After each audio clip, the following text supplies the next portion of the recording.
Hello दोस्तों, नमस्कार। Study portal में आप सबका स्वागत है। दोस्तों, इंडियन पॉलिटी यानी भारतीय राज व्यवस्था का आज हम चैप्टर नंबर 1 कर रहे हैं, जिसको आप लोग चैप्टर नंबर 1 से ही शुरुआत मानेंगे, भारत में संवैधानिक विकास।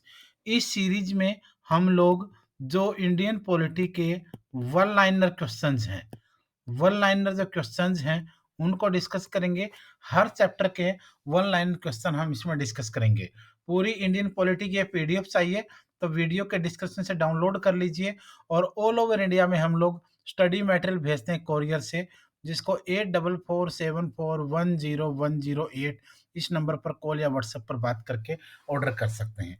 आइए आज का चैप्टर देखते हैं, भारत में संवैधानिक विकास, कॉन्स्टिट्यूशनल डेवलपमेंट इन इंडिया। सबसे पहले सारे दोबारा बता देता हूँ, वन लाइनर क्वेश्चन होंगे, सिंपल क्वेश्चन होंगे, लेकिन आने वाले एग्जाम में बहुत फायदा होने वाला है। सभी के सभी चैप्टर आप देखते रहिएगा। सबसे पहले, भारत का संविधान अंगीकृत हुआ और अस्तित्व में आया 26 नवंबर 1949 को।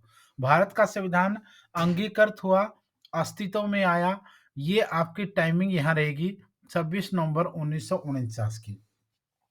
हालांकि लागू होने वाला 26 जनवरी 50 रहेगा। भारत के संविधान को किसने अंगीकृत किया? संविधान को अंगीकृत किया संविधान सभा में भारत की जनता के प्रतिनिधियों ने। क्वेश्चन नंबर 3 है, भारत का संविधान किसके द्वारा ग्रहण किया गया? संविधान सभा के द्वारा उसको ग्रहण किया गया। संविधान बनाने में समय कितना लगा? 2 साल 11 महीने 18 दिन। और अगर बात आए खर्च की, तो अप्रोक्स 64 लाख। भारत के संविधान को किसने अंगीकृत किया? भारत की जनता ने। राष्ट्रीय ध्वज में कितनी तीलियां होती हैं? 24। संविधान सभा के अध्यक्ष कौन थे?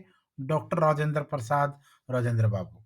संविधान निर्मात्री परिषद की झंडा समिति के अध्यक्ष राजेंद्र प्रसाद। संविधान समीक्षा आयोग, जिसे फरवरी 2005 में गठित किया गया था, उसके अध्यक्ष एम एन वेंकटचलैया। किसने भारत की संविधान सभा के उद्घाटन सभा की अध्यक्षता की थी? सच्चिदानंद सिन्हा ने। भारतीय संविधान जाना जाता है संघात्मक रूप में और एकात्मक विचारधारा में। संविधान सभा के सदस्यों को प्रांतीय सभाओं द्वारा निर्वाचित किया गया था। भारत का संविधान सीमित क्षेत्र न्यायिक पुनर्विलोकन का प्रावधान करता है। संविधान सभा का सर्जन किया गया कैबिनेट मिशन योजना के द्वारा, जो 1946 में आई। भारत को गणतंत्र क्यों कहा जाता है? क्योंकि यहाँ राज्य के प्रमुख निर्धारित अवधि के लिए निर्वाचित होते हैं। और राज्य का प्रमुख यानी भारत, यहाँ भारत एक राज्य माना गया है, और राज्य का प्रमुख यानी भारत का प्रमुख राष्ट्रपति है। और राष्ट्रपति जब निर्वाचित होते हैं तो वहाँ आपको गणतंत्र दिखेगा, रिपब्लिक दिखेगा। भारतीय संविधान की ड्राफ्टिंग कमेटी, इसके सदस्यों में के एम मुंशी, एन जी आयकर, ए कृष्णा स्वामी जैसे 7 लोग थे। बाद में चेंज होते भी रहे। शब्द सोशलिस्ट भारतीय संविधान की प्रस्तावना में जोड़ा गया था। इसका उद्देश्य है आर्थिक व राजनीतिक स्थिति आर्थिक व राजनीतिक स्थिति में असमानता को समाप्त करना। संविधान सभा ने भारतीय राष्ट्रीय ध्वज की रूपरेखा को अंगीकार किया 22 जुलाई 1947 को। संविधान को 26 जनवरी के दिन लागू करने का निर्णय लिया गया। क्यों? क्योंकि कांग्रेस ने स्थिति को 1930 को स्वतंत्रता दिवस के रूप में मनाया था। भारतीय संविधान के जनक डॉक्टर भीमराव अंबेडकर।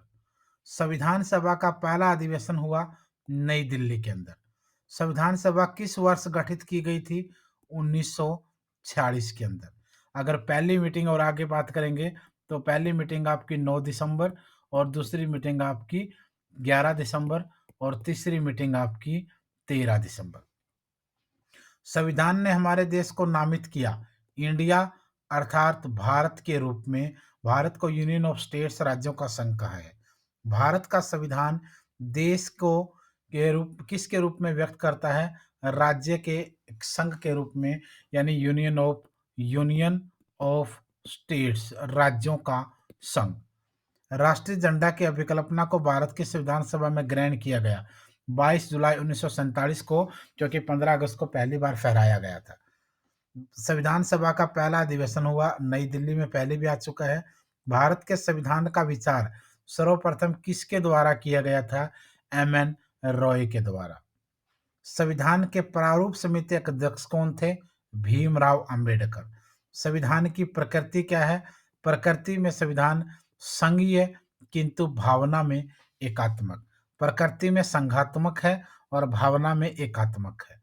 भारतीय संविधान को संविधान सभा द्वारा अंगीकृत किया गया 26 नवंबर 49 को।